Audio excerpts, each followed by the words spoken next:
Has there been a declaration of public notice? Yes. Order of business. The legislative update will be right after all of the sort of pro forma stuff. Public appearances. Do we have any public appearances? Okay, I'd ask for approval of the consent agenda as presented. So moved. Second. Moved and seconded. All in favor? Aye. All opposed? Motion carries. Recognitions. Okay, we have a few this evening. First of all, the Yahara River Writers Anthology Project is a writing and cartooning contest for students in grades 5 through 8. Submissions to the writing contest include the categories of fiction, editorial, cartoon, and poetry, as well as cover and divider art from students in the Dane County area. The following writing pieces will be published in the 2009 Yahara River Writers Anthology. A cartoon titled When It's Remote, We Grab the Remote by Lauren Fritz in grade 7. A short story titled O Track by Ella Nickmeyer in grade 5. And another short story titled I Feel Alive by Sammy Bryce in grade 6. And then poetry selection titled Invisible by Catherine Hithorn in grade 6. So congratulations to those young writers. The Monona Grove Skills USA team excelled at their regional competition at UW Stout earlier this month. Skills USA promotes career readiness with the goal of preparing students to be leaders in their future occupations. Lily Stern and Ellie Toma brought home gold in the promotional bulletin board competition, and Stern placed second in the advertising design. A huge congratulations to all of the competitors, and good luck to them as they undertake the Skills USA state competition at the end of April. We had several 7th and 8th grade students that participated in the Science Olympiad state tournament, also at UW Stout, and there's full results are attached in your documents. And then lastly, congratulations to both show choirs for excellent performances at the competition in Janesville earlier this month. Silver Connection received second runner-up and best closer awards, and Isabel Wellerman was a winner in the solo competition. Congratulations on an outstanding season. MG's a cappella group, Rhythm and Blue, earned a first for their recent performance and will head to the WSMA state competition in April. So again, congratulations to those. And to her mother, who's a teacher. There's Mark. Okay, correspondence and announcements. Correspondence and announcements. Anyone else? Might as well be interrogated together. Okay. Apologize for being tardy. That brings us, you're not tardy at all, because that brings us to item H, the legislative updates with Senator Mark Miller and Gary Hebel, and Representative Gary Hebel, and unfortunately Jimmy Anderson couldn't be with us this evening. So you're right on time, Mark. Well, no tardy slip for me, huh? No. I locked myself out of my office in the process of leaving, so. Oh, no. Well, I'm not used to the new doors. Oh, you got new doors in your office? No, it's the access door that leads into the hallway. Oh. Locks. Well, that's when Anna's supposed to bring cookies, though, so I hope you remember that. What's that? That's when Anna's supposed to bring cookies? All right, so not tardy. I think I had 4 boxes in the car. Oh, look. All right. Girls got Actually, no. That's because you have so many daughters, right? granddaughters. Granddaughters, that's true. 4 and 4 now. Really? They're old enough to sell Girl Scout cookies? Oh, and Your granddaughters? the 8-year-old and the 6-year-old, they both suffer. So, Is that the budget? thanks for inviting us. I had thought we might be more productive if we did this after the Fiscal Bureau had published their report on the budget, because right now it's what we have is this budget and brief document, which is the governor's real shortened version of the budget, and the Fiscal Bureau hasn't put its out yet. The Fiscal Bureau gives you a better detail of what's going on in the budget, but I can give you I assume that's what you wanted to hear about, is that right? Or do you want to ask questions? Well, actually, I believe we would like to hear about the budget, and then we'll probably have some additional questions and other issues too. Well, I mean, because I know you have a real competent staff here, and they maybe have already briefed you on at least what's in here. So I didn't want to repeat something that you might have. Let me just for clarification. All right, okay, so interrupting. here is it in a real thumbnail sketch. The governor proposes to transfer, a lot of things that he's wanted to do as the superintendent of public instruction, he put into his budget. And this includes transferring the school tax levy tax credit and the first dollar tax credit and the high poverty aid, and put that into the equalization formula for 2020-21 with a hold harmless provision, and that no school district would get less than what they've gotten in the prior funding session, to restore the two funding that was traditionally supposedly a part of our way we were going to fund the public K-12 education. The minimum state aid will be $3,000 per pupil. He proposes to increase the secondary. This is something that's I don't completely understand, but you guys probably do. Increase the secondary cost ceiling from 90% to 100% of the statewide average. What this does basically, it reduces the aid penalty on districts with high property values, which I think includes Monona. Increases the per pupil revenue limit by $200 in 2019 and 2021. 19 to 20, and $204 in 2021, and then thereafter indexed with this proposal. But then that would be into a new budget cycle, so that might change under a different budget. Special education aid, and this I really liked, was to increase first to 30% in the 1920 and 60% in 2021, with 100% for cost over $30,000. 100% state reimbursement for the special education cost over $30,000. Propose to increase the funding for mental health services. $5 million for early childhood grant program targeting the 5 largest school districts to address racial achievement gap. That's not Madison. I mean, that's not here, but it is Madison. He proposes expanded funding and programs that are targeting English language learners. He's going to freeze the slots. He proposes to freeze the slots in the voucher school program in Milwaukee, Racine, and Kenosha, and require that voucher schools in the statewide program be accredited. He proposes to require that the voucher school skim that comes off of the school funding be included in the tax bills, so that taxpayers know how much they're paying for the voucher schools. He proposes a freeze on new charter schools through 2023. He's proposing a new grant program for after-school and out-of-school programs serving underserved communities. Proposes to restore driver ed funding for 2021. Increase funding for gifted and talent programs. Increase funding for school lunch and school milk program. Proposes to consolidate various educational programs not currently housed in DPI. These are the school safety grants, the workforce and education grants, and the teacher development grants. They were not included in DPI for partisan reasons. I mean, when they were proposed, they didn't want to give them to an institution that was obviously Democrat, even though DPI is nonpartisan. And so they gave them to the Department of Justice, they gave them to the Department of Workforce Development. So he's proposing that they be consolidated within the Department of Public Instruction. He's proposing that there be a mandated 45-minute class preparation time per day, for every day, for teachers for each day. He repeals the limits on the referenda frequency. He proposes that. These are all proposals. He proposes the repeal of the provision that was passed recently to allow for unlicensed teachers to be able to teach in the schools. And then he also proposes to authorize the school board to hire a retired teacher with some restrictions. I mean, one of those restrictions is it does not improve or enhance that retired teacher's eligibility for additional retirement pay.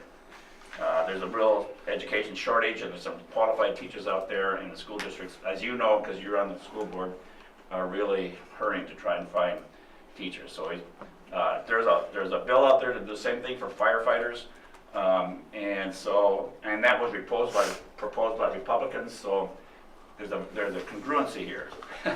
These are important, critical needs that are needed for public service. So maybe we'll be able to get that passed. So that's the thumbnail sketch. I brought a slightly enlarged version of it with the budget in brief. This budget, there's the segments out of this booklet, and they're available for any of you that want them. And I also provided, I thought I did, but apparently I didn't. If you want to find this budget in brief online, you can do it by typing in doa.wisconsin.gov, and then you'll come into a search box and you search budget in brief, and you'll get this document online. And it'll be searchable, so that might help. So that is it, really brief. I think I rushed through that about as fast as I was rushing over here. So, and Gary, do you have anything you want to add before we take questions? Well, I think you've covered it pretty well, Mark. Obviously, the proofs in the pudding. I mean, this is a budget that I'm very, very hopeful for, and we're going to see how it plays out. I think this is really a dream budget for schools, for school boards, for administrators, for teachers. This is really what our educational system here in Wisconsin really needs. And in order to be operating at full speed, these are the dollars that really I believe are necessary. I don't see this as a budget that is being proposed like you negotiate a contract, where you ask for more than what you need in order to get what you want. This Tony's been around a long time, and I believe this budget really zeroes in on the important elements, frankly, many of the elements that have been overlooked over the last 8 years. Special education, counseling, and certainly funding in general. And also their fair funding formula is one that clearly Tony's been offering and totally ignored. And it's just, it's a wonderful document that I hope that we can get most, if not all of it, approved. I gotta say, and just as an anecdotal, I've spent a lot of time in the schools in my district over the last couple of months since the election. And there is really a whole different attitude, the atmosphere. Over the last 8 years, there's been a villainization of teachers, of public schools, saying that they're failing. And I get a real sense that people involved in schools all over my district, and frankly all over the state, I can imagine, are feeling uplifted. They're feeling more positive about the future of public education in Wisconsin. And clearly a budget like this, if we can get most, if not all of this through, our public schools are going to be far better off. And frankly, our kids, I mean, Tony's line, and it's so true, is that what's best for the kids is best for Wisconsin. And that's really what his attitude has always been. And there's no more important function that we do as a legislature than to provide public education, a good quality publication that's affordable and accessible to all the kids of the state. And I think with this budget, we're going to bring it back in line with what the priorities are of all the citizens of Wisconsin. So I'm looking forward to working on this budget. So Mark, I just wanted to mention that we had posted on our board docs so that if the other board members want to access it, that budget in brief.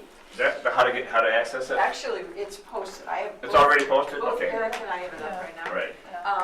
And in part C, about what's best for kids. That's Yeah, there's two parts. I mean, they're basically the same information but presented in different formats. Yep. And you're right, it's in part C of the budget, in the first section, and then later on in the section, there's more of a fiscal analysis, and that's also a part C and later on. So, and I provided, in this, I've provided copies for both, for anybody that wants to take a look at them. Great. You're right, but that's good for you for posting it online. And it's his short, Our star. by the way, I should mention is that, was last week, was it, when the Association of School Boards had their convention, or their get-together, and they included a lobby day. And from your school district, the two Susans came up, you know, Susan and Susan, and they were accompanied by school board members from Stoughton and from Sudbury. Yeah. So we had a little bit of a preview at that time, talking with the folks. And it was really great because the questions we specifically asked you and Gary about were what's your position on predictable and sustainable funding? What's your position on special education reimbursement? What's your position on rehiring retired WRS annuitant teachers, voucher funding transparency, and special needs volunteers? And you responded. I was in support of all that stuff. Right. How could I turn you guys down? Like preaching to the choir, I mean, but it's, actually, there's some meat on the bones this time. Yeah. It's not where we're just, talking to the wall. And I gotta tell you, I don't know, Mark, if you're feeling this in the Senate, but I'm having a lot more Republicans approach me with co-sponsoring bills, and frankly, they want me to co-sponsor some of the bills that I've presented in the past. There's a thing called hijacking, where Republicans will take our bills if they're good, and I've got several like that. Frankly, I don't care if my name is first or second or even on a bill. If my bill gets through, that's all I care about, because I know that bill is going to make Wisconsin a better place. But there is a sense that the Republican majority in the Senate and, in the Assembly for sure, they know that Governor Tony Evers is very unlikely to sign any bill unless there's Democrats who support it. It's got to be bipartisan. And from his opening day since his election, he said, I want this to be bipartisan. And so certainly it was the case prior to his election that all the Republicans had to do is vote, because they had the votes. They didn't even need any input from the Democrats. Well, now, in order for it to get a bill passed, for Tony to sign it, it's got to have Democrats on it. So that gives us leverage we've never had before. And now we're getting our ideas in these bills as well. And clearly, to me, again, the most important item in the budget is going to be the education budget, part of that. And so I'm very excited about what I see here. It's very reassuring to hear that there is, in the legislature, there's some bipartisan movement, because really that's what we need to have happen to get anything done. What also is interesting is that from the start, we're seeing the Republican majority take Democratic ideas, such as pre-existing conditions. Now, the bill that they presented is in the event that the ACA is declared unconstitutional. So that bill really, in principle, doesn't mean anything. But in theory, they understand that the people of Wisconsin want to make sure that people with pre-existing conditions are covered. And so that issue is one of the first. A tax cut for the middle class. That was passed. Now, Tony vetoed it because the source of those funds were the excess, the budget. So there was no continuity or future likelihood that cut would continue. And what Tony wants to do is have taxes fair, cut the manufacturing tax credit so that we get a fair tax credit to everyone, especially the middle class. And so the Republicans are seeing that the ideas that we have validity. 2/3 funding. All of a sudden, after 8 years, you see they've got a bill that says they're good with 2/3 funding of public schools. They've never been that way before. I'm hearing bills coming across now with the local control. For the last 8 years, we've had over 150 bills passed that took away local control, especially for Madison and Milwaukee. Now, just in this last 2 weeks, I've had bills come before committees that I'm on, judiciary, education, that talk about local control. So we're seeing, to me, some really positive changes. And I think that's what Mark's been around longer than I have with regards to the legislative process. But that's what you have when you have a split control. I think probably the worst government we have is when the House, the Senate, the Assembly, and the governor are all of the same party. And what makes it even worse is when you have 4 of the 7 Supreme Court justices also conservative. So that even when we talk about voting rights, or we talk about access to the ballot, we know that the Supreme Court is going to uphold these restrictions that the legislative bodies has put on voting rights. So I think now, with a governor split party, I think we're going to see a lot more good ideas come to the top. I think the cream is going to rise to the top. I think we're going to have better legislation. I think better legislation for the state. We have to compromise, but they have to compromise a lot, and that's I think a real positive. Yeah, but my assessment is that education policy changes that the governor's put in his budget are the things he's going to fight the hardest for. So there, a lot of what he's proposed, I predict, will actually be included in the final budget. You may have to give away a lot of other things, but that's, I think, is going to be his overall bottom line. He's got to have a lot of what he's put in his proposal included in the budget that he signs.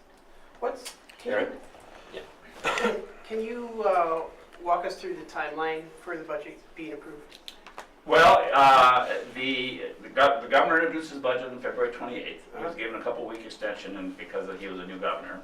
On April 1st, the Fiscal Bureau hopes to have their analysis of the budget out as a big, thick document like this.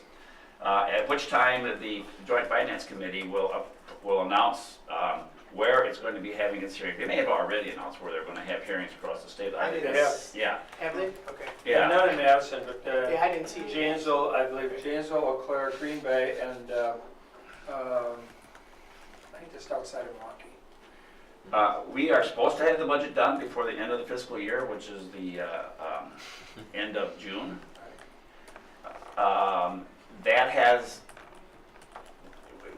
The legislature has often missed that deadline. Even when the Republicans were in charge of the governor's office, it was delayed. One time is, I think, into October. Yeah, last one was October. And I expect that after the budget has been introduced, is that the governor I expect that the budget will be delayed because I anticipate there will be discussions between the governor's office and the Republican leadership as to what has to be included in that budget for him to sign it. I would hope that's the case, but we have yet to see if that's going to be what happens. And then there will be vetoes on some of the things, and I actually expect there won't be a budget until late, and you guys will be. I mean, that'll be a signed budget because I think there's going to be quite a bit of back and forth. You may be looking at having to make educated guesses as to how it's going to turn out, but hopefully on the education side, it ought to be pretty clear. I would think earlier. But some of the other issues. Meaning that those will be agreed upon, those education. I think it's more likely because if the legislative leadership is all smart, they would realize that education is the governor's bottom line, and that they will negotiate other stuff in order to and allow the governor to have a substantial part of his budget. That's my crystal ball, which has not been always that accurate, but you asked for my opinion. Yeah. If you already answered this, you don't have to do it again, but I just wondered if you have any prediction on the likelihood of the expansion of Medicaid getting through, because my understanding is that's really crucial to some of these, including some of the education money, the special ed money, that kind of thing. So do you have any sense of that?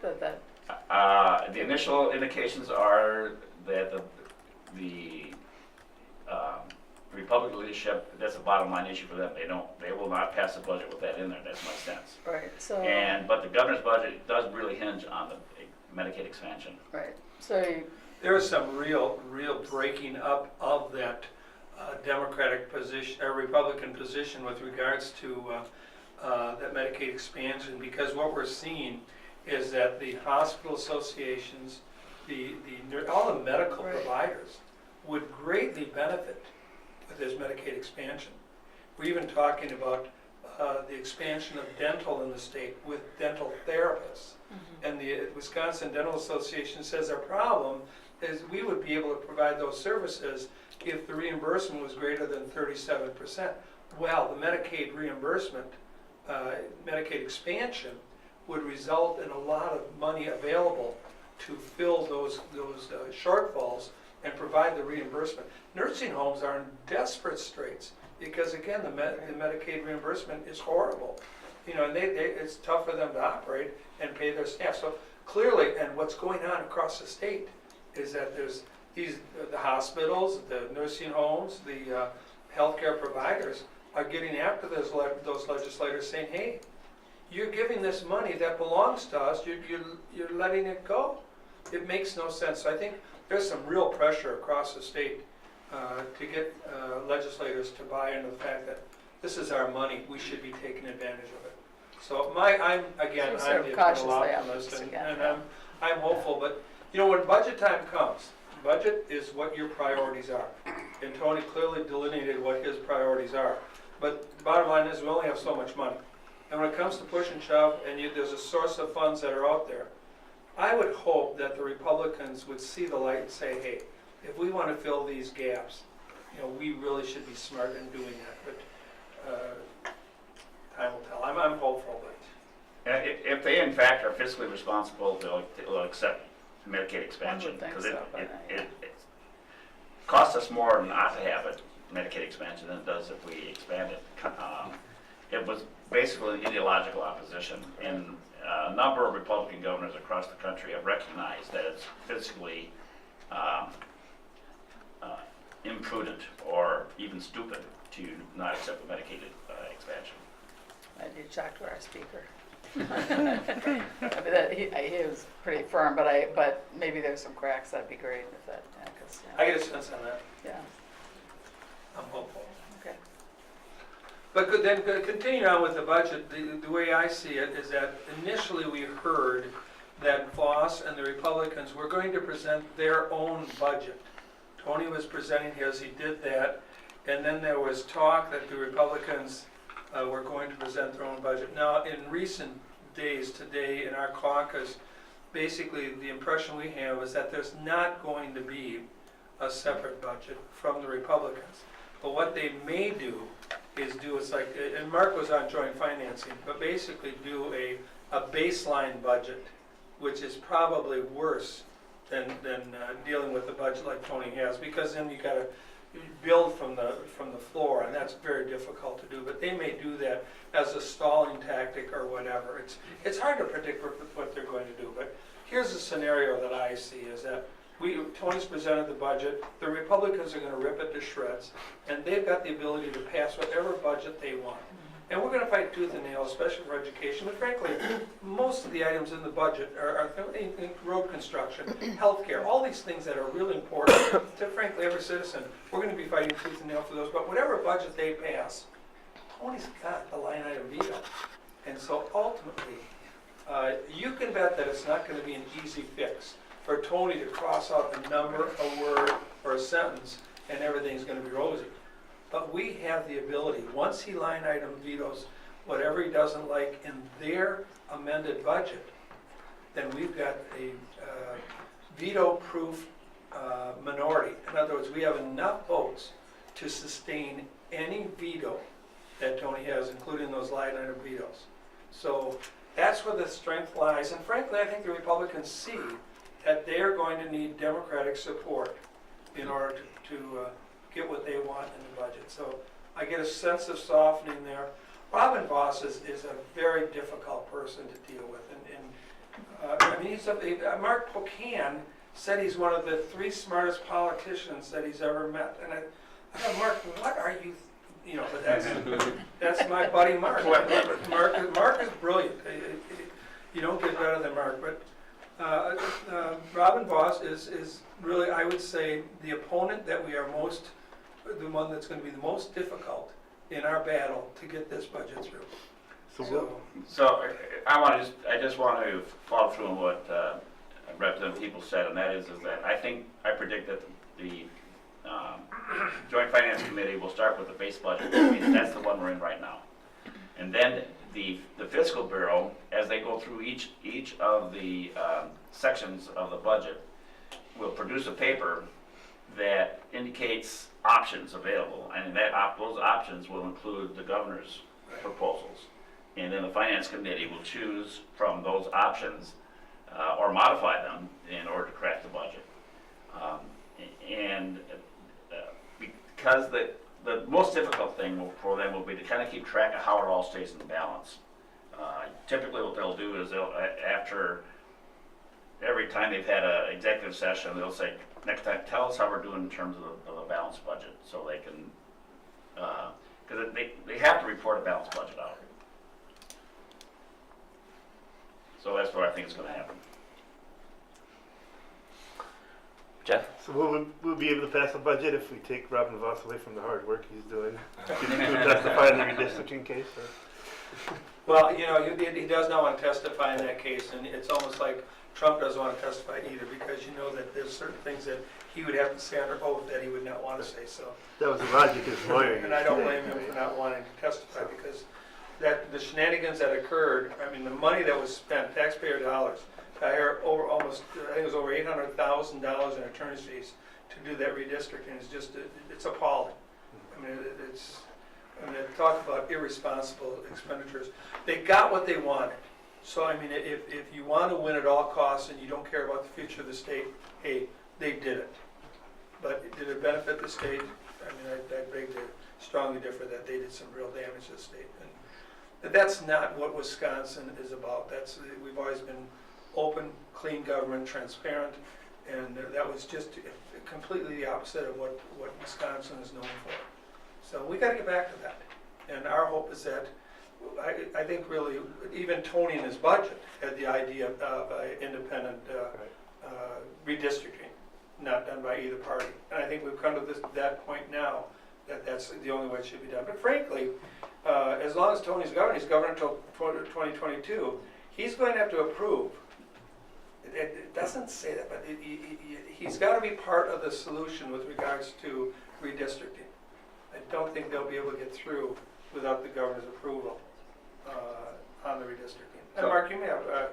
No, I just want to ask you something. Do you have a service that helps you identify any legislation that comes along that relating to, or tracking the budget on items that go through in the finance committee? Do you have that service at all? School Board Association. Yeah, the School Board Association does that For you? pretty well, and then also the Wisconsin Public Education Network does Okay. a nice job of, I thought you probably did. yeah. It would be much better than what I could do anyway, so. Yeah, they're usually on it. In fact, they've been doing weekly budget updates, which I haven't been able to run through the web, which I haven't been able to do, live webinars, but. So yeah, they're pretty good, and usually the WSB, if something's coming up like the next day, which sometimes it does, a hearing or something, they'll let us know, like send out an urgent. Yeah, I mean, there's two things. One of them is the fiscal bureau budget will come out April 1st supposedly, and then as they go through the budget, there will be papers that are presented for the finance committee to see. And those are also very interesting to see what are the options that have been provided. And one of the things I wanted to say is that those options that the fiscal bureau provides oftentimes include recommendations that came from public testimony. Right. And so that it is important to have that testimony, because that will get into the decision-making process, at least, will be there for them to accept or reject. Eric? So you're saying that right now, the process with the budget is that this is the Governor Evers' recommendation. The Voss and the Republican representatives are going to probably make their own budget, submit it. No, here's the next step: is they're going to have public hearings. Yeah. Around the state. Okay. And then they're going to have all the agencies within the state government present their portion of the budget. Transportation, Right. Natural resources, education, all of them present their portion. So clearly when DPI does their presentation, you'll want to have representatives Right. there and testify as to the validity of their position. But that's then the agencies present theirs, and then, as Mark says, there's options. The governor's option, option B, which generally is not going to be what we want, but there'll be options that the Joint Finance can vote on. Now, the Joint Finance is made up of 16 members. It's based on party breakdown. Mm-hmm. But there's 8 from the Assembly and 8 from the Senate. There's 6 Republicans in the Assembly, 2 Democrats, 6 Republicans in the Senate, and 2 Democrats. So basically, every vote, if it's controversial at all, is going to be 12-4. And last budget 2 years ago, basically, that's what, probably 90% of the votes were 12-4. So, And then after that, it will go to Governor Evers. no, then it goes to once the joint finance has passed their budget, then it's presented to both houses. And then we debate on it, Right. for hours and days, and, we get through it. But then, once we've passed our budget, then it goes, whoever, it doesn't matter, one house passes it, then the other house has to pass the identical budget. We go back and forth on that, and then once both houses have passed the same budget, then it goes to the governor for his approval. And then he most likely won't approve that version. is what Well, you you're can, saying. line item veto. Right, he'll line on veto, but then it needs to go back to, Yes. Well, he's vetoed that, and so it can just pass under those conditions, or if either house wants to override the veto, then it comes back to that house, and that veto has to be overridden in both houses. 2/3 vote to override it. okay. There's not been a veto override in over 40 years. Okay, so you're saying by June 30th, this is gonna be completed? Oh, I suppose come out of the finance committee by June. Okay. Uh, So what's what's realistic estimate of like when we'll find out as a district, so we know that when we're planning? this is one that you really don't. Because last year it was really late. 2 years ago. It's a Two biennial. years ago, the 2 last. years ago was 2 years October, yeah, yeah. you're right, it was really late. It was Here's the very deal late. though, is that it's not like the federal government where there's a government shutdown. We operate on the prior budget until a new one is passed. Uh-huh. So nothing, we just go to the previous budgeted items and deal with that money as if we're operating under the previous budget. So we continue to operate until a new budget is passed, then at that point, those new figures kick into gear. Does that make sense? You're frowning, so I'm missing part of that. Well, I know it makes sense, but I don't know, Jared, is it you would know more? Does it help if we know beforehand, even though we're Oh operating? my off God, the yes. Yeah. Well, No, yeah, Oh, yeah. yeah. Oh, yeah. Because that's where our new money comes from. 'Cause Right. If it's So a, even though we would Yeah. go in, even though we would be going off the old budget, it's still nice to know. Oh my God, yes, I mean, this is a travesty for school districts. Yeah. I mean, to hire people to, the whole setup, how do you budget when you don't know how much money you're gonna have? That was going to be my comment, which Yeah. is for We school can't do it. districts. I mean, the new money in the budget is great. I mean, that's very important. But for school districts, uncertainty is destructive. It's corrosive. Absolutely. Across the whole system, and it results in a lot of waste, inefficiency, and it's just corrosive to the whole system. I think this is You have to make hiring and spending decisions. Right, exactly. Well, yeah, even more than that, even on a greater extent than that. And my comment is, going forward, I understand this budget, we have to correct what we've been doing. Going forward, as much as you can think about the budget for schools as formulaic, things that go into fixing the budget formula, so that going forward, there's a guidelines that we all can use to the fullest extent possible to get us a predictable path in the future. That's all to the good. And that will, it'll help us do more with less money, to be honest, if we have predictable budgets going out. And I know that's a problem, and it depends on the legislators and the legislature, but as much as you can do things that relate to the formulas, rather than a one-time contributions to a particular Right. problems, which will necessarily vary with the next legislative priorities. The more you can do that, the better. is my It's comment. hard for me to imagine Mhm. a worse fiscal situation Right. than we have right now. In other words, if we took the budget of 2 years ago and used that to make your decisions in the interim until a new budget is passed, it's hard for me to imagine that you will have less money to work with. I think it's less than the 1% chance Mhm. because of our governor being DPI, being Mhm. so focused on funding for public schools. That it's just, I cannot fathom it being less, Mhm. no matter how the formulas are screwed around. It's, But I'm just saying that. but it's still, you don't know. When we go year from year, as much as we can go about fixing the formula, so that people agree on that going forward over the long term, this is the approach we want to get, whether it's 2/3 funding or whatever, that, those pieces of it, I think those are important. From my point of view, those are important things to prioritize in the budget, rather than the one-time fix for special education or whatnot. Right, But and I fix the formula, if that I makes think- sense. Yeah, I'm sorry, finish. No, that's all I have to say. And I think the governor has done a lot of that, and he has proposal to put a lot of stuff in the equalized aid, Mhm. take it out of little segregated silos and put it in equalized aid. Right. The analogy I can think of is the transportation funding back when the transportation budget was funded with a index fuel tax.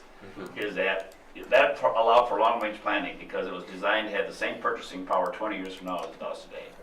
And that won't, and you that's what you're talking about is formulaic, is you want something that gives some consistency to your planning. Right. And if you could have it for 5 years, that'd be great. Right, yeah. I understand the difficulties. I just want to point Well, this out. I agree, there's been so many tweaks to the budget to Right. to try and accommodate a particular Yeah. interest Mhm. that I understand exactly what you're saying. Well, Dean? No. Dean had a question? Yeah, what do you see as the future for funding charter and voucher schools?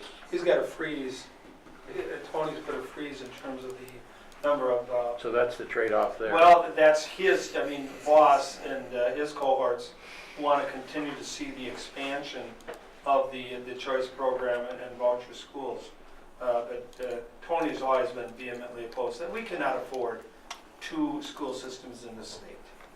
And we have their standards for the voucher schools or the choice schools, they do not have to have certified teachers. They're, in terms of evaluations, they're less stringent. So if they're going to take any taxpayer dollars, we have to make sure that they are operating at the same standards that our public schools are. So Tony is vehemently opposed to any expansion. I and Mark both also are opposed to that. But again, a budget is a compromise. So we may have to deal with that as part of getting our public schools funded properly. Yeah, from your discussion, I'm seeing the charters and vouchers as perhaps persisting at something of a status quo funding to get the whole package through. Yeah, well, that's what Tony's got in his budget. It's a freeze. He doesn't want any more expansion. yeah, I think that's right, and he has modified, the voucher schools have been getting increases more so than the public schools have in the last several budgets. And I think he's just proposing that there will be it'll be comparable for the voucher schools. But what he has done is freeze the slots for voucher schools, and he has proposed a 4-year moratorium on new charter schools. All right, there's a slightly different issue I'd like to bring up, which is I would like to see $1 million cap on net metering in the state. Most neighboring states have that. This is the cap at which a utility will sell you electricity at the same rate, will buy from you electricity at the same rate they sell it to you. If you put a solar on your house, in Wisconsin right now the cap's $20K. You put a solar panel on your house, you buy electricity from the utility at 11 cents, you sell it at 11 cents. Cap in Wisconsin is $20K. In Indiana, Minnesota, for example, it's $1 million. That means if you even had an exemption just for school districts, you would instantly create thousands of jobs and installers, and you would change the bottom line of you'd improve the bottom line of school districts. If you just do it for school districts, you minimize the impact of utilities because our generation would align with our usage. Because we use during the day, most people use most at night instead of during the day, so it doesn't use generation. But in schools, it aligns, so it's minimum to the utility. And if you put $1 million cap, would change the economics, dramatically change the economics for us to use renewable power. And that we would be at a point where we would be paying for it, we'd be putting in solar, and we'd be paying for it in 5 or 6 That's years. wonderful. But in order for this to work, we need $1 million cap Sure. for net metering. And a lot of other places have that. And Makes sense. The when you said usage, though, the high usage, schools are in session, 8 to 3, so that's the highest time. That's right, but that's when you have highest generation, for example, with Oh, solar. I see, because with the Yeah. sun and solar. So in fact, even though you would have net metering, up to a megawatt. So I'm sorry, did I say $1 million? I meant to say a megawatt. That's what I said, a megawatt. If you have a megawatt, there's actually very little exchange with the district because we're making it and consuming it at the same time, whereas a home makes it and consumes it later. A megawatt, not $1 million. I'm sorry, a megawatt. Well, we need to do one other thing, and that is to change the prohibition against third parties installing and renting it to you, because right now they're treated as a utility, and they. Right. So. And that's actually, they lose that, and they don't even get the 20 kilowatts if it's a third Yeah. party. Right. Right. So there's more than, but you're right, it would be help school districts save Yes. money. It would help us save money, and it would create thousands of jobs overnight in this state. Sure. Both Mark and I are members of the NCEL, National Conference of Mhm. Environmental Legislators, and we get those kind of proposals, and we try to incorporate as many of those great ideas with regards to clean energy, renewable energy, as we can. Again, we're Okay. up against Right.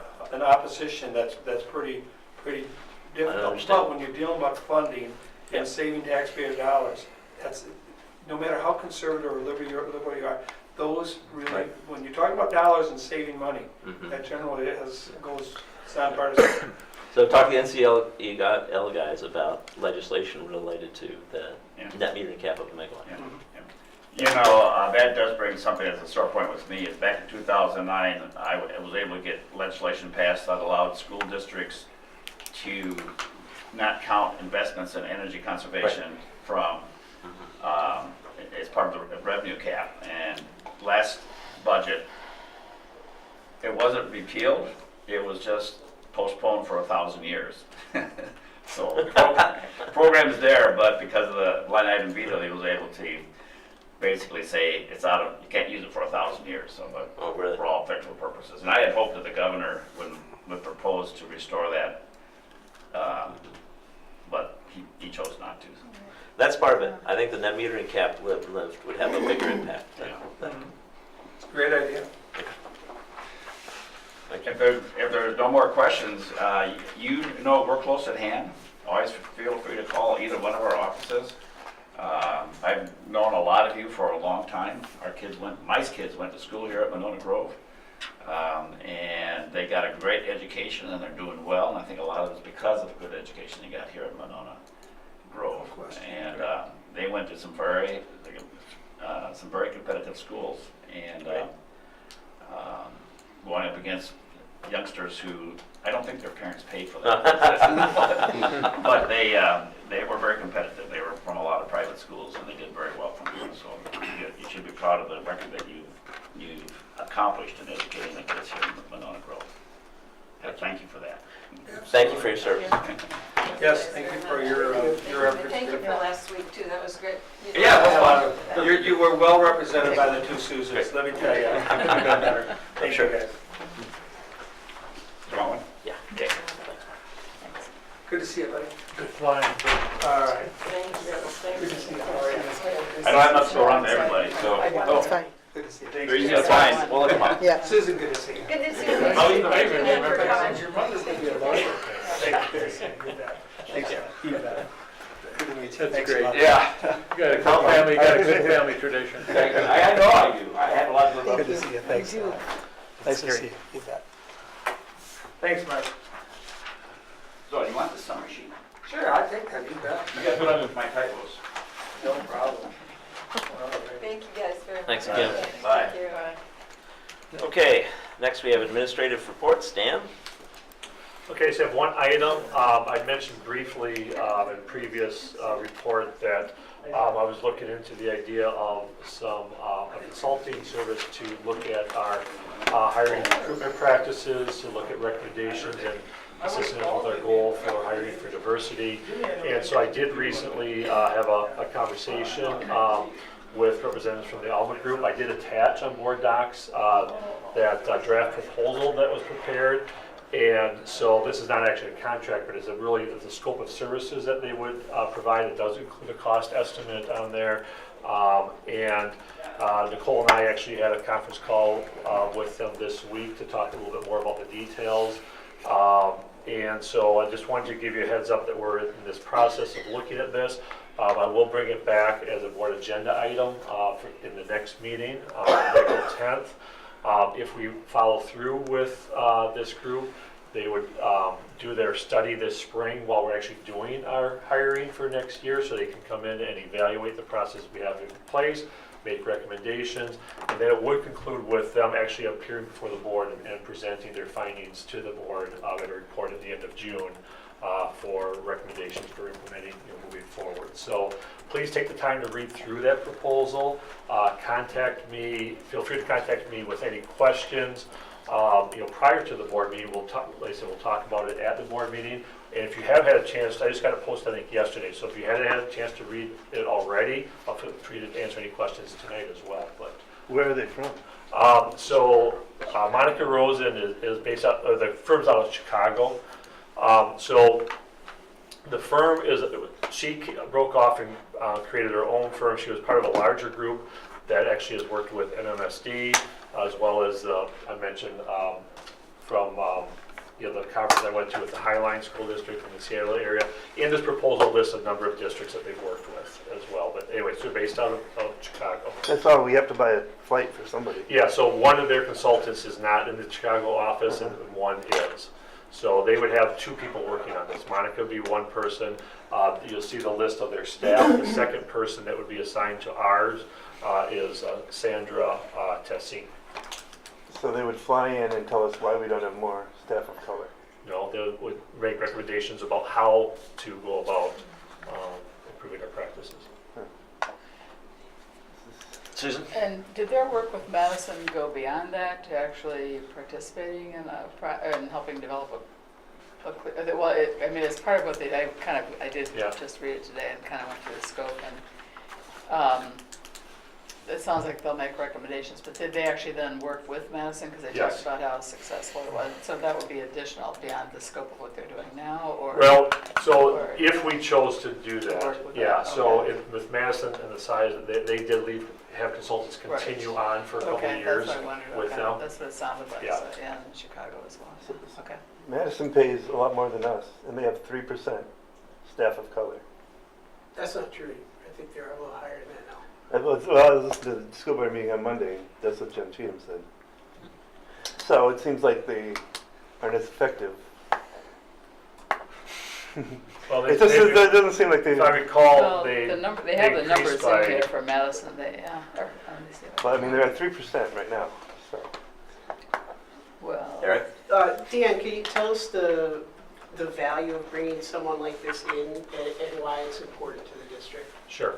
Well, and we've talked about that as a goal, for years now. And the reality is, our current practice, which is very similar to most districts, our size and in the area, is we recruit primarily local candidates through the weekend system.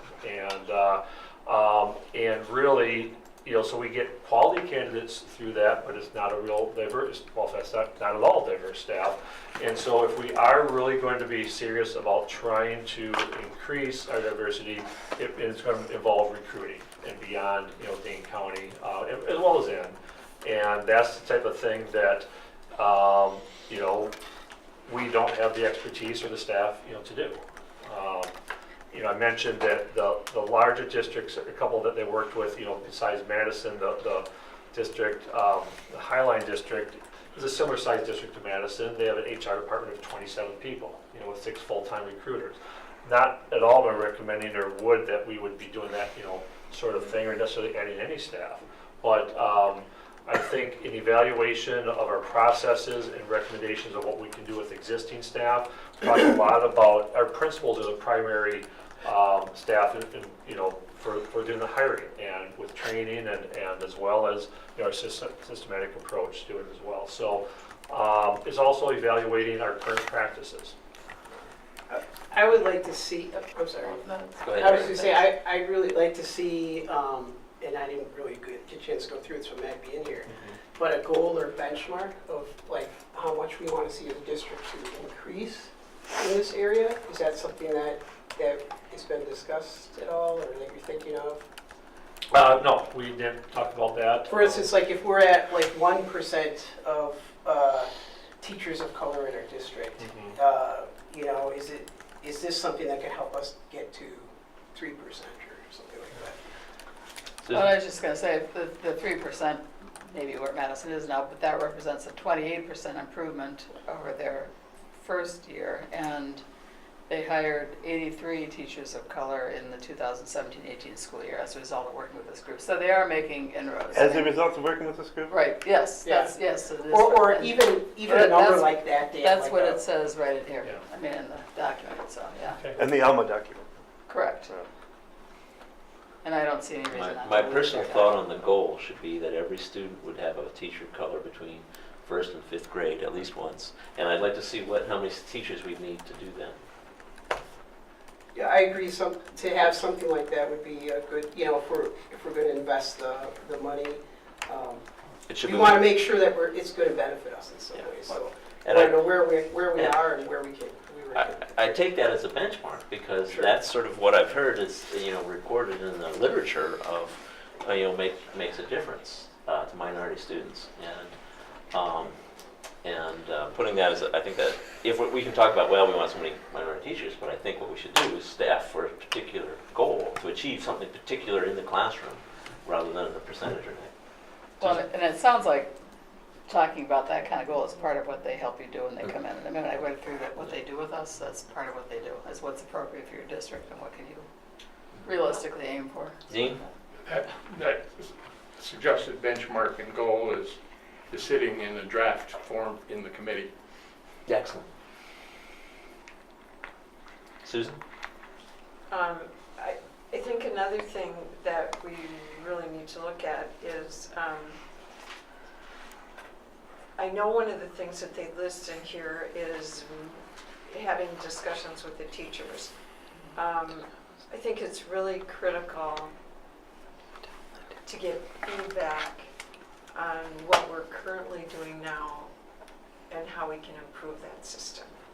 Because we have someone in charge of this area, and if this is going to be a good study, then we need to know. So how many teachers do we lose a year? And how many of those are just personal reasons, and how many of those are, I mean, I know we've received that information, but the board doesn't really know that. And then, so what do we need to do better? What do we need to do to improve the culture in our schools for our teachers and our students, to make it an attractive place for new teachers?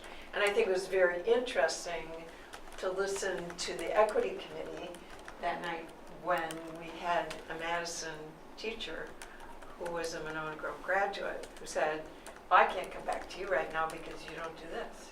So those insights and that kind of information is, I think, incredibly valuable to be able to have somebody who can come in and assimilate that information for us. And then build a goal or goals into the strategic plan to make a difference.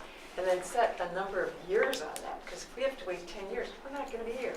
So, can we set 3 years, and in 1 year we're going to do this, just as I say, give me a number, and go for that number in the information, so that we can actually see that improvement.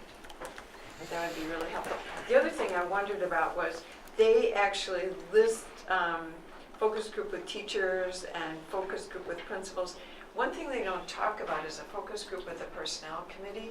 And I think particularly, maybe not just the personnel committee, but the people who have served on that, because they've received over the last 2 to 10 years a lot of information from a lot of different teachers that might be valuable. If it isn't, then listen, don't waste their time, because I know they're coming in for a full day. But that might be a very helpful way to get some feedback. I mean, again, when you look back in the minutes of the personnel committee for the last 2 years, a lot of these issues are ongoing. So let's hear about those things that are concerning to teachers in our community. And you can see patterns. Rather than an individual teacher saying, I just don't get enough prep done, there may be 30 teachers that are saying that, I don't know.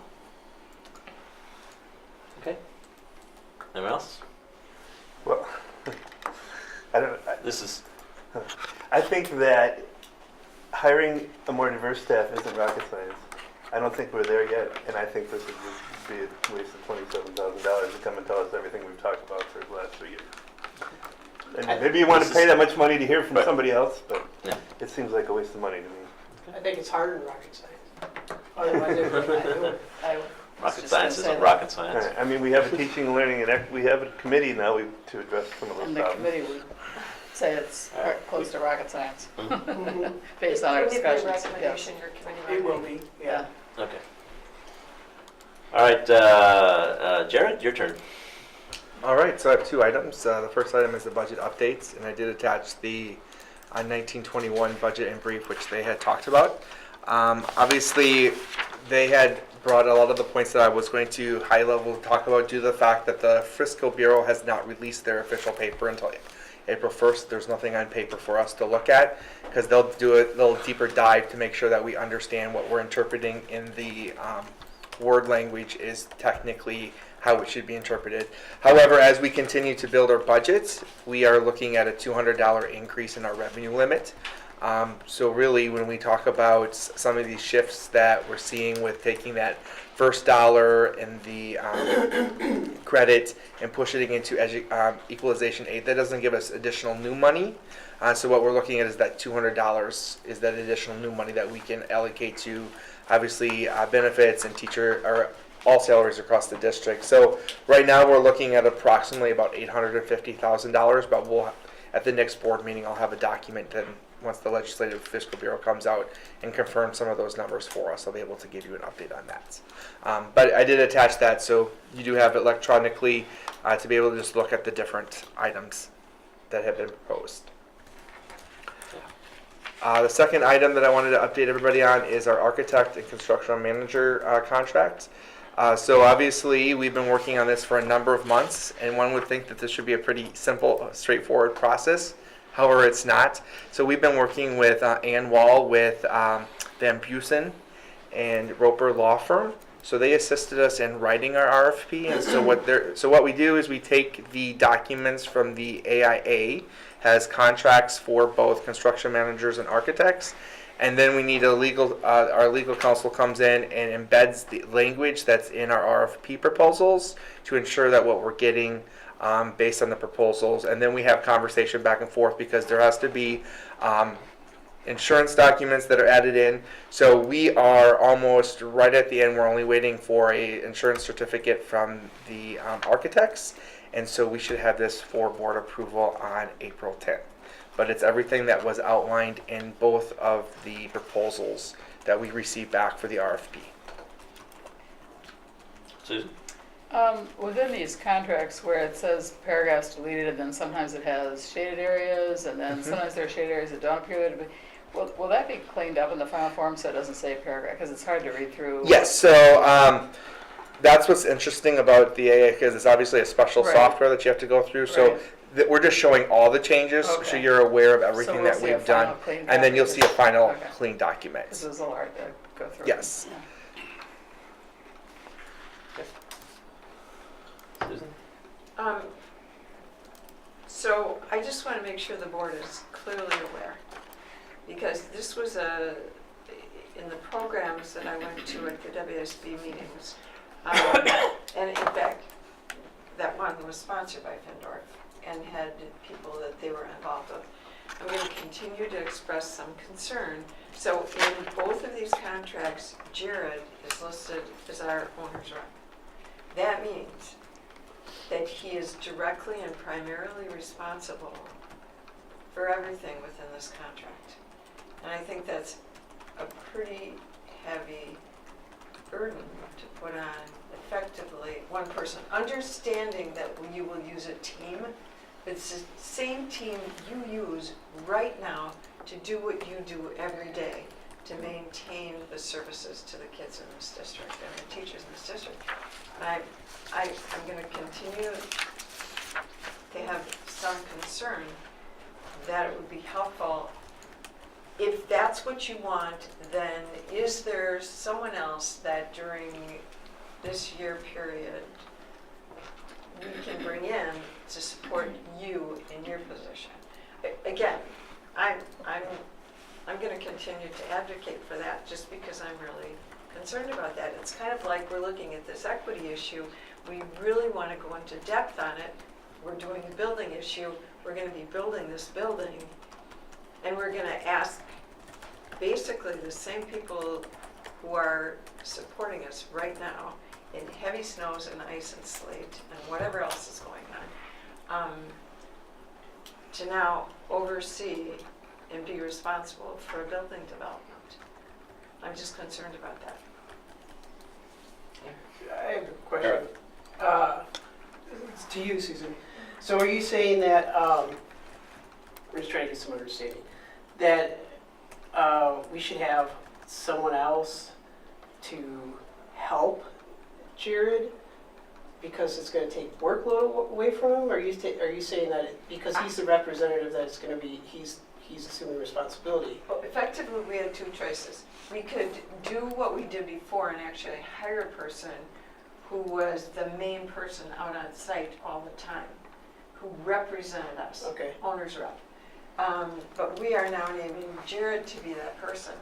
And the truth of the expectation that was presented at the WSB presentation from the 3 school districts who did the presentation was that it was the director of business services who was that person who was out on site. Jared, 2 out of 3 said every day. Jared, how do you feel about that? But not on the spot. That's Well, fine. I don't mean That's to put you all on the right. spot, but it Sorry. will help. It helps. Nope. What else? I know. Right. So the way the contract's written, obviously it refers to the owner's rep as being the district, and obviously as the director of business services, that falls within my role. However, I have had a lot of opportunities to talk with some of those individuals that were on the panel that Findorf had, specifically, talking with McFarland, Verona, Oregon, and obviously, so Verona is using an owner's rep. They're using Hoffman. Obviously, it's a very large project, but they also chose to go down the path similar to how we built Glacial Drumlin. I talked with Jeff Mahoney at McFarland, and he has made the recommendation that he's finding that they don't have an owner's rep, but they are able to bring in individual consultants when there needs to be something done. So they're not relying on one group of individuals, and that's something that Dan and I have talked about is obviously if we have a question, we do have other resources that we can reach into, so we're not leaving it there. I understand where Susan's coming from. It is a big burden that comes, but it is a team atmosphere. Dan's very actively involved during this process. And so I do believe that obviously it adds a lot of additional workload, but I think that even with an owner's rep that's managing everything, there's still going to be additional workload to that. So I do feel comfortable in moving forward with not naming a specific owner's rep. I would just want us to keep it open that we can bring in other specific consultants. And like I've explained to Dan and even Peter in some cases, like I think owner's reps are excellent resources if we put out a bid for a general contractor where they weren't along the process, where we've issued a construction manager, and just working with Findorf on some of the projects that they've done with us so far, and just working through some of the planning. They have been very transparent. They have actually identified things that EUA has presented that have encouraged us to have that conversation back with them. So it is truly feeling a team player. But the other part of it is hiring a overall owner's rep.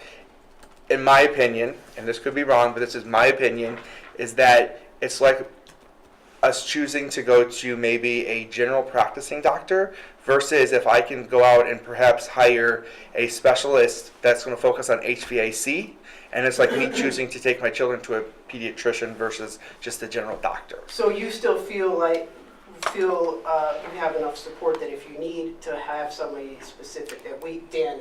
Yep, and we made sure that we've left the contract that it does not allow that not to happen. Well, and then Jared, add that part too. So what about in terms of the more daily work that you do?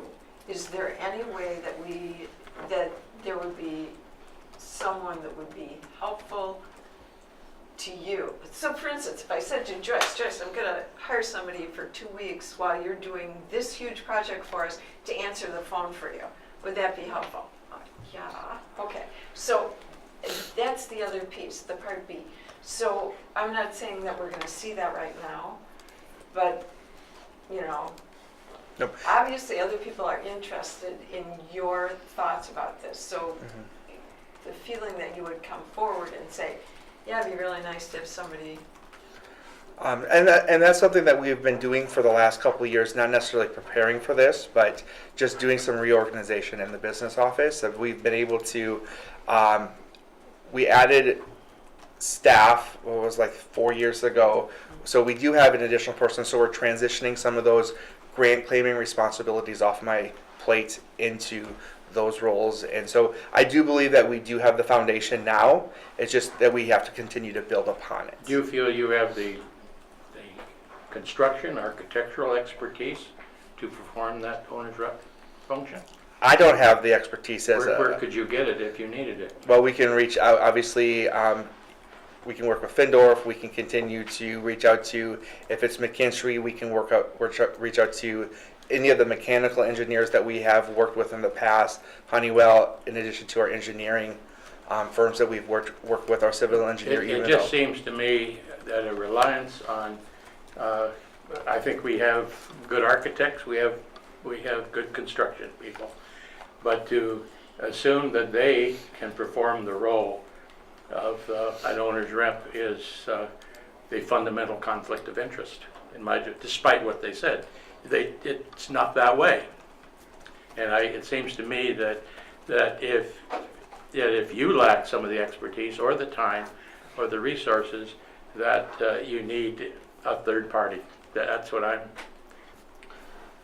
I think what he's talking about is using some of these other resources as third parties, right? Correct. Well, but For example. but one of the resources he mentioned were the two contractors, the architect and.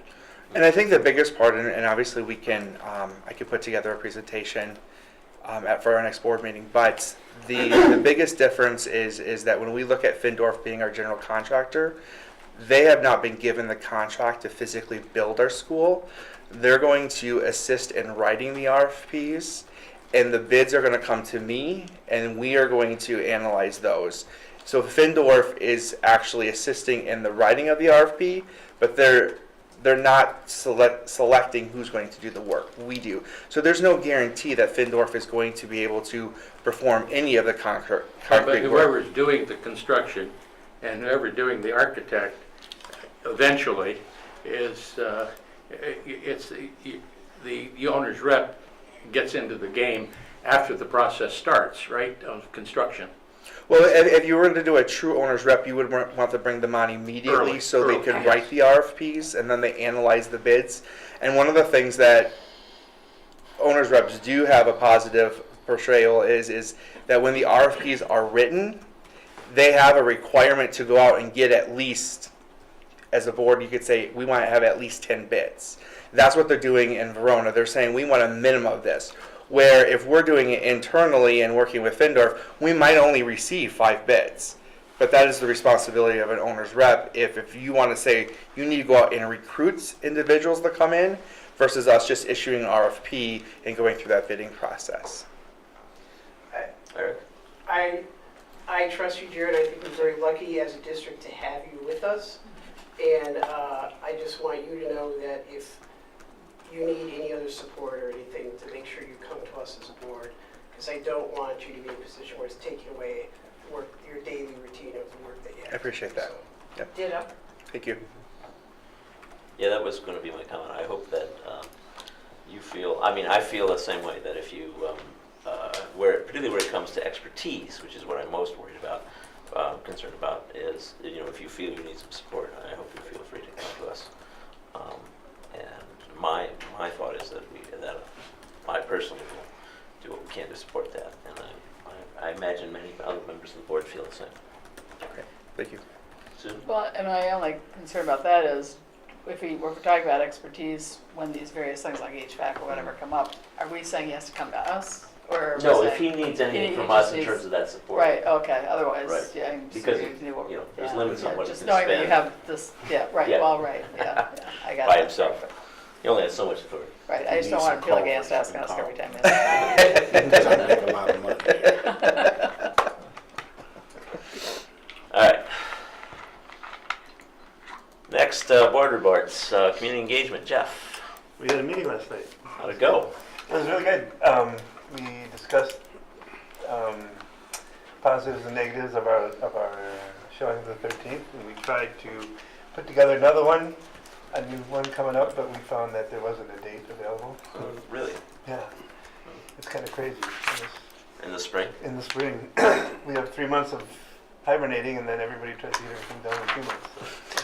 So we couldn't. So we decided that we're going to come back and try to plan 4 for next year, this year. Set dates and Excellent. hopefully Yeah. subjects, and do like 2 a semester and see where that goes from there. So that was a big chunk of our time, and we talked about fundraising a little, and we decided that we can't piecemeal it. We need to have a huge plan all together, or it's not going to work. And so we passed that on until the board can come up with a plan. So that was our meeting last night. Okay, thank you. No possible action items, down to facilities planning Okay, so update.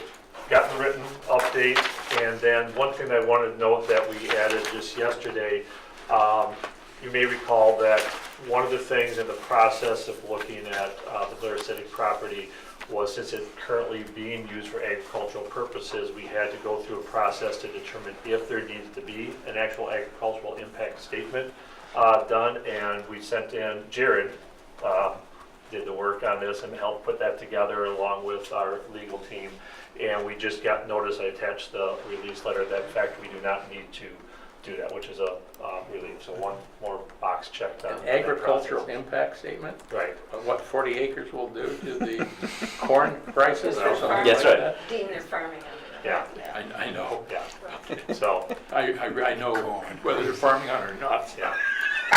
So, good thing that we have that relief. If we buy it, we're going to make ethanol until we can build on it. So. One of the things that we want to look at sooner rather than later is what it's going to cost us from the village to develop the property, the Yep. various developers' fees and so on, and expenses for the roads and so on, and get those sooner rather than later. So, oh, go ahead. I just Susan? want to say, I totally agree with that, because that was one of the things that was difficult as we came toward the end of the glacial drumroll project. So anything we could do ahead of time in writing as an agreement about sharing the expenses would be huge. Yeah, thank you, Peter.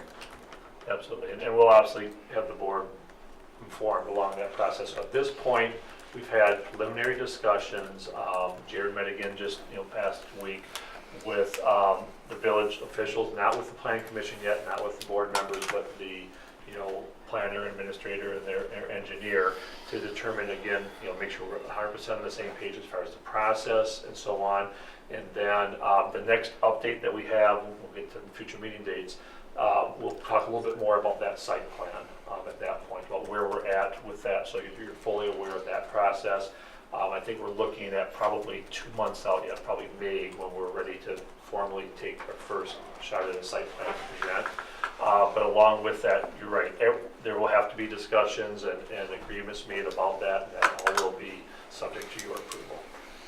So the village board could completely change in a couple of weeks. Will that affect us at all? I mean, It could. Yes. I think it will completely change in a couple of weeks. So. Yep. The one thing I noticed that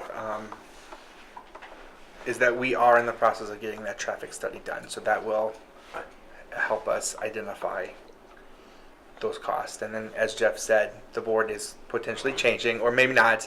So we also needed to wait for that process to end so we could really move forward with. At the very least, there's a new president. Yes. So. Yep. I believe that most of the expenses we're talking about are in their regulations and their code. Yes. Most of the things we're talking about. And, Yep. And I don't expect to first order for them to change, but if we have any requests to, for exceptions to that, Correct. it may depend on what the composition of the board is. Okay. Good. Future meeting dates. There's policy and personnel tomorrow, And teacher learning and equity, April 2nd. Just going to change. Nope, that teacher learning equity is going to be rescheduled. Okay. Our next, we're having a facilities workshop April 3rd here, 6:30, and the next board meeting is at 7 p.m. on April 10th. And Peter, at some point, could we, I know Dan gave us an update on the stadium fundraising in his update 2 days ago, and that there's a plan to share some thought process by April or May, but